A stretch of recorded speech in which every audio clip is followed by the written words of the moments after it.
Another day, another chance, another way, another dance. Today, I'll be discussing to you all about what I've been working on.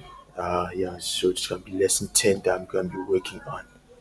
So that's pretty much yeah, that's what I'm gonna be going over today. My navigator is gonna be the double. That is gonna be my navigator. So Oprah, yeah, it's gonna be my navigator. Yeah, it's gonna be helping me. So let's get to this. Yeah. So let me go over the main.js. So what's going to be happening is I'm going to be creating a footer and a header, right? That's what I'm going to be making use of. So that's how I'm going to create.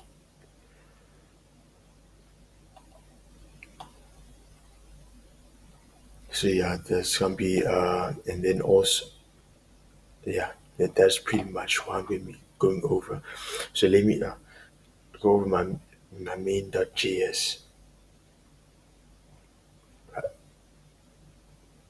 So you're going to enable strict mode to catch common JavaScript errors early. Restrict constant express, right? So constant variable is a variable in which once a value has been set to that variable, if if it changes even once, then you know it'll be deemed like it'll be inoperable. It'll just return an error. So that's what will happen. So what we're doing is requiring our express module from online. So that's what we're requiring. Then you got our constant app.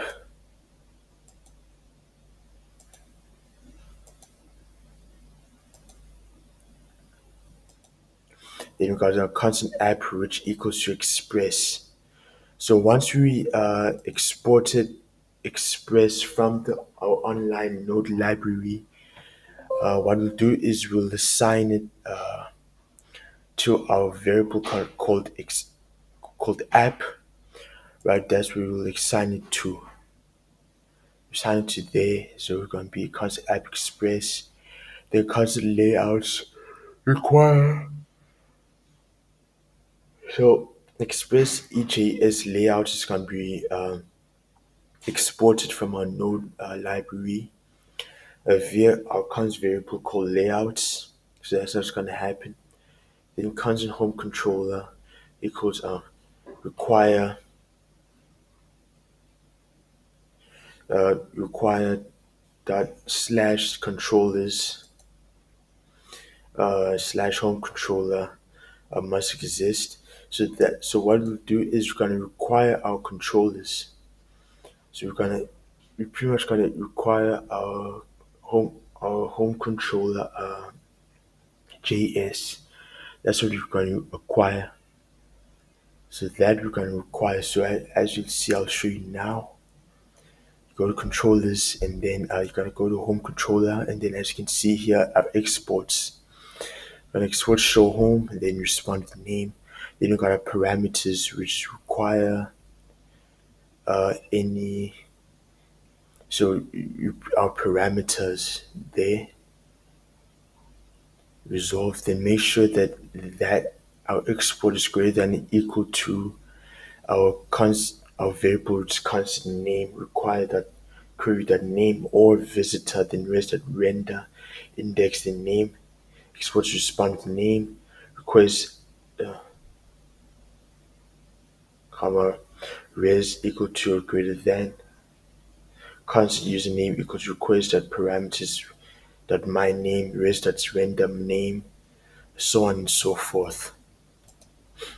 So that's what happens. And then obviously you've got our locals because we don't have, our file isn't global.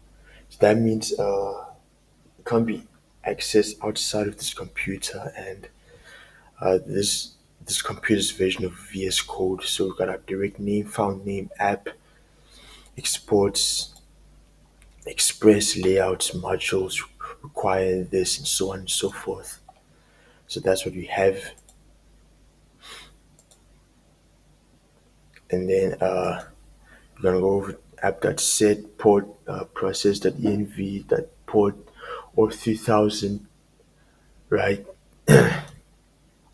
App.set. So what happens is, right, this what this method does is it pretty much what it does is it pretty much sets everything. So it just assigns a port, right, and assigns it in such a way that also with these two columns it gives us an option. If our environment port is available, then we run that. But if it's not available, then it'll run our actual server, which is 3000. So that's what does. It pretty much sets the two options. That's what happens. And then app.set, what that does is, what it'll do here is it'll make sure that we'll be able to view our engine for like EJS. So that we'll be able to view it. So that's what will happen. Actually, I'll actually implement ChatGPT into this as help.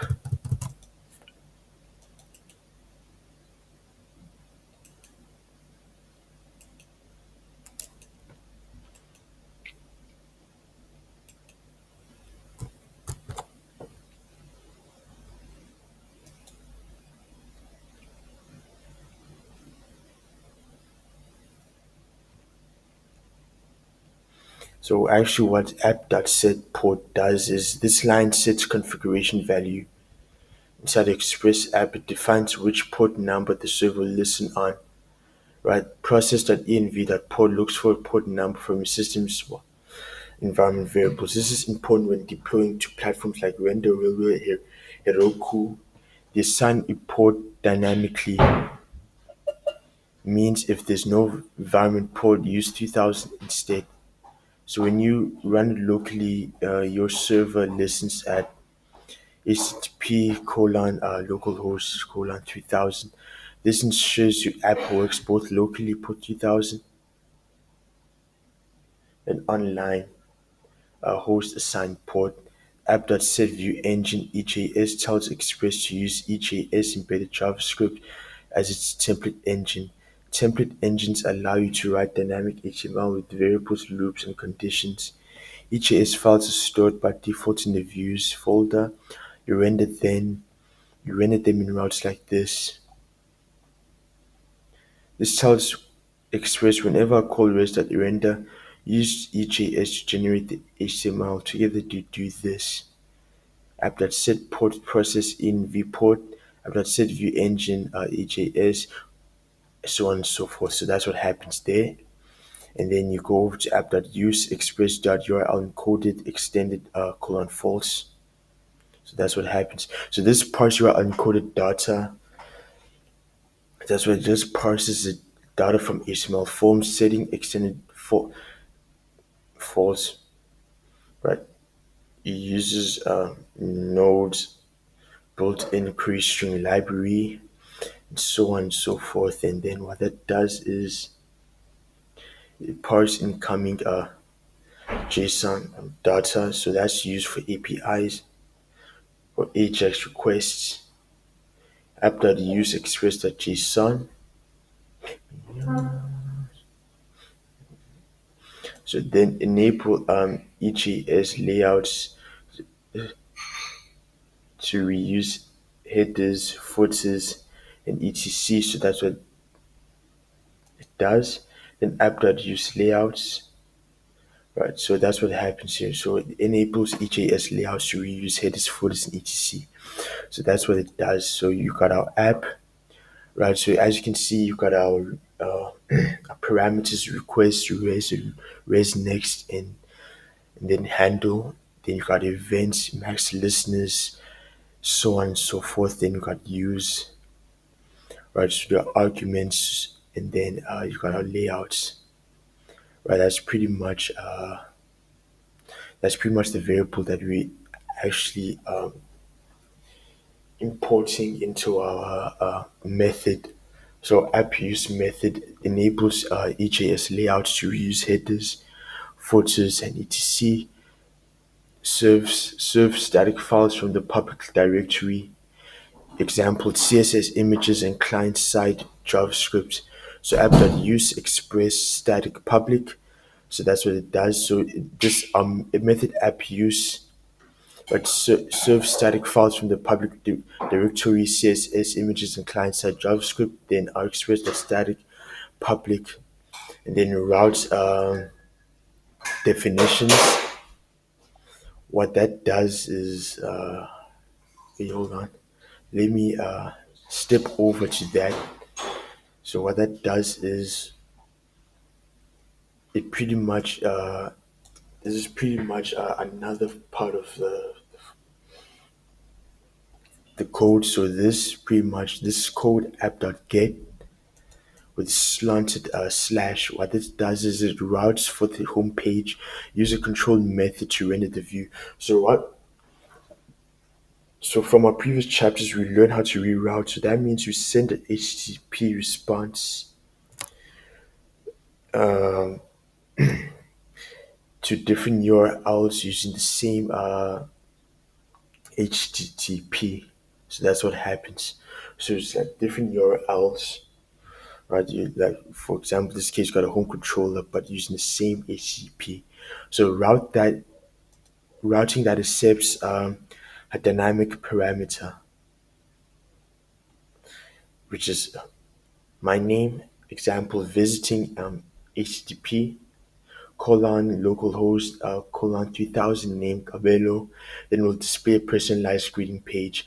App.get name, my name, home controller dot respond name, so on and so forth. So that's what it does. So it uses a method, and then this is the actual output that we get once we use your home controller URL.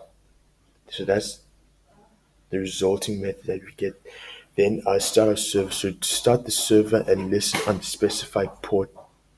Then app.listen, app.get, and then we've got our ports, then equal to or greater than constant log. So this listens for so we do so not only are we listening for changes, but we're using our port method, right? That pretty much sets our our port right on our console, and along with help listening for any changes via the server on our console. Then for our console.log, we will have a string literal that says server is running on HTTP colon localhost app.get, then port, then which pretty much it pretty much takes 3000, our variable 3000, and imports it into our string literal, and then you're gonna handle the startup errors gracefully if port is already in use. That on error, then you got error equal to or greater than console.log error server failed to start. So that happens when I handle startup errors gracefully if port is already in use. So that's an error if our server failed to start. And then moving out of the the JS, what happens is we need to initialize our project first in order to make use of all the stuff that we went over. So we got npm initial.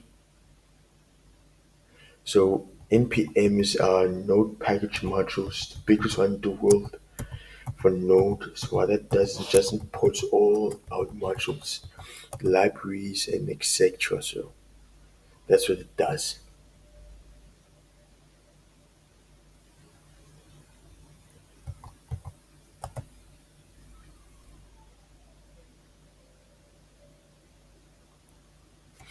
So, let's just initialize our project. So as you can see, we've got a package name, express templates, version, license, type. So okay, yes. Then yeah, that's what we have, and then we import npm express as well. We do npm express. So we install Mongoose. So that's install MongoDB, install Express, HTTP status codes. So we're actually installing all our node modules. And then what package-log.json, what that does is it saves, right? It pretty much saves all our node modules. It pretty much saves all our node modules. That's what it does. Then yeah, and then you got our views, right? So EJS, obviously this once you install, do npm install express. What that does is it gives functionality to our EJS views. So you got index, layout, then navigation. So that's what happens, and then you got our home controls, so on and so forth. Then node underscore modules that helps as well. So that's pretty much installs all our modules that we're gonna need to make use of in our project. So that's what happens, and then yeah, let's run this code. Let's run it.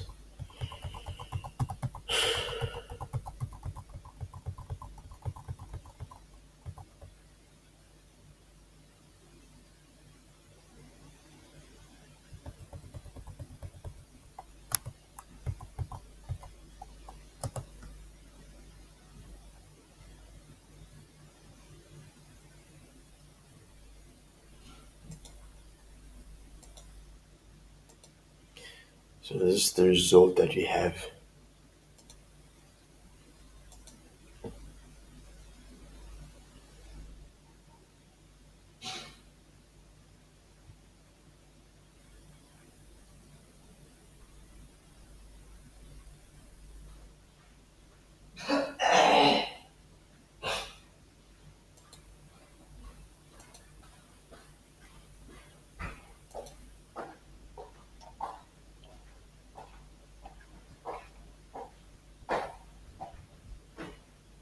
So that's what happens, and then yeah.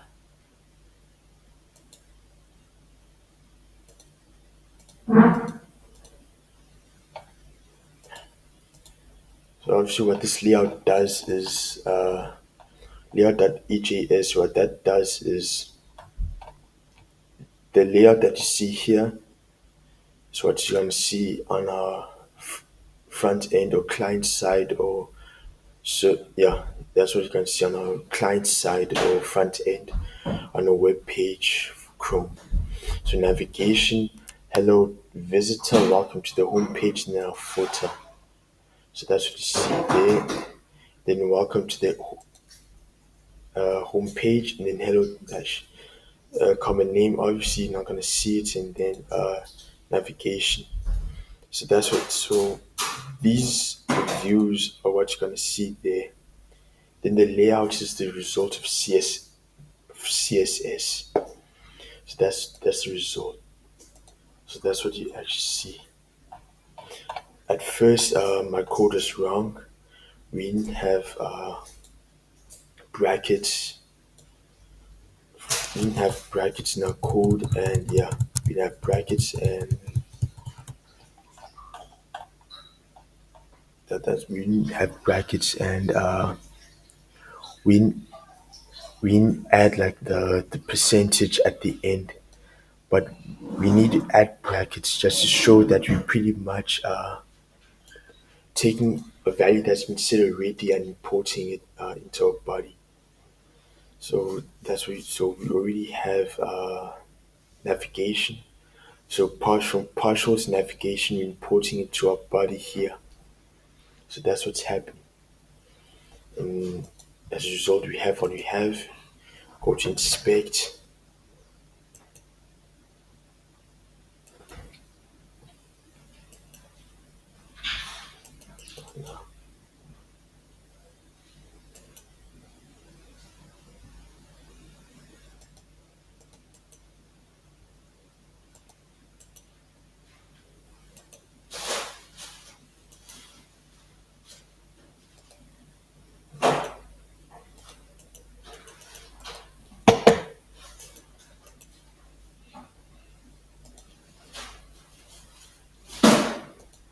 Um,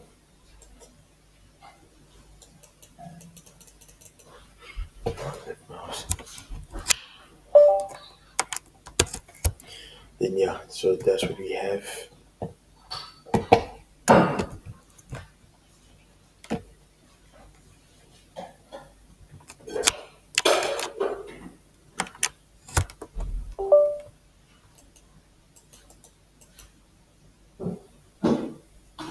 Yeah, that's pretty much what we have. If for pure programming sake, anything that you want to say, that will. Okay, so in summary, right, Yes. the like especially with this Express.js application, what it will do is that it will set up a server on a configurable port. So in this case, it's local 3000. It uses an EJS as the template engine and supports the layouts by the Express EJS layout. Uh, it defines three routes, so we use the get, which handles requests for a specific uh, item post, will handle on submissions and JSON post requests to the root pub, and the get, so it handles requests with dynamic parameters. Then we'll stop the server and log the URL Yeah, when it is running. that's exactly what it does. Just that my the, the left part of my mouse isn't working for some reason, but I'm sure we gain functionality soon. As that's pretty much what it does. Navigator, yeah, my server's working, and yeah, that's pretty much it. That's pretty much what I Okay. want, really want to gain from what. Yeah, that's pretty much what I really want to gain and deduce from what I was working on. So until next time, take care, Lord bless, and thank you.